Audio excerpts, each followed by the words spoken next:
गणकवि वैष्णव पाणीकर 143तम जयंती उपलक्षे प्रथम आज आम सका 8टारे राज्य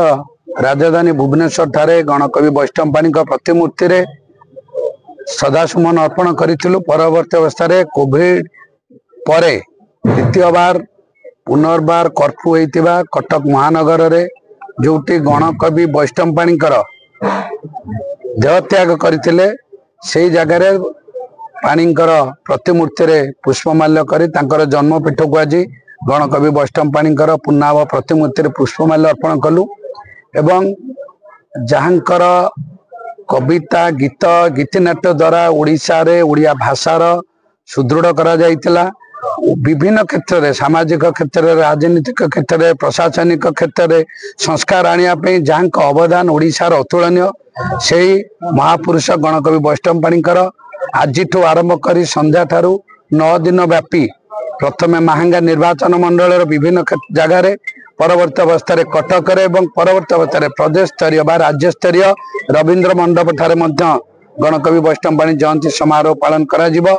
विगत किछि दिन धरी जहाँ कि एक गीतिनाट्य परंपरा आपातत नष्ट हो जाइतिला पुनर्बार ए निर्वाचन मंडली रे पाक निर्वाचन मंडली रे पाखापाखि 25टी गीतिनाट्य टीम पुनर्बार तांकर कलाकृति देखैचंती। ओडिशार जनसाधारण को आशा करूछु जे गीतिनाट्य द्वारा ओडिशा को संस्कार आनीथिबा भाषा साहित्य को समृद्ध करिथिबा से महापुरुषों प्रति एक श्रेष्ठ श्रद्धांजलि हम जदि गणकवि वैष्णव पाणी गीतिनाट्य प्रति वर्ष यही चलो। आम आशा करुचु महांगा माटीर सुयोग्य संतान माने महांगार आवाज वृद्ध वनिता युवा छात्र महिला कृषक समस्त दलगत निर्विशेष ए गणकवि वैष्णव पाणी जयंती प्रति वर्ष पालन करतु। गीतिनाट्य सबु वर्ष बंचिकी रो पैसा दि जाइए संग्रहालय शुभ दि जाइए संग्रहालय टिके जगार असुविधा था समाधान सरी वर्षा दिन सरला एवं ए कार्तिक पूर्णिमा भितर तार कार्यक्रम आरंभ कर पाखापाखि गणकवि वैष्णव पाणी आरंभ कर आदि नाटकर जगन्मोहन लाला रामाशंकर राय गौरीशंकर राय बाग्मी विश्वनाथ कर संस्कारक बैरागी मिश्र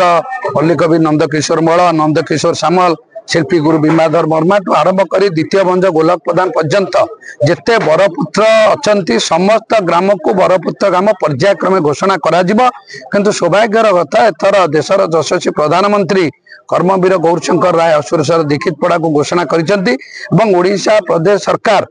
पूरा प्यारीमोहन आचार्य टू आरंभ कर जिते बरपुत्र महांगारे जन्म नहीं समस्त पूर्णाभ प्रतिमूर्ति राजधानी बसिब एवं कटक बसिब एवं महांगारे बसिब एवं सबू जन्मित गाँ को आदर्श ग्राम घोषणा हम कि सरी चलित वर्ष किसी तालिकार रोचे एवं आगामी वर्ष भीतर निश्चित भाव में सर पूर्ण विकसित गाँ निश्चिंत बरपुत्र गाँ हम ओडिशा एक स्वतंत्र प्रदेश गठन करिवारे माटीर भूमिका अतुलनीय तेणुक ए माटी की जन्म नहीं जोगजन्मा ओडिशा प्रदेश गठन करिवारे ओडिशा को एक भाषाभित्तिक राज्य गठन करिवारे जार अवदान अच्छी निश्चिंत से गाँ को आदर्श ग्राम घोषणा करा।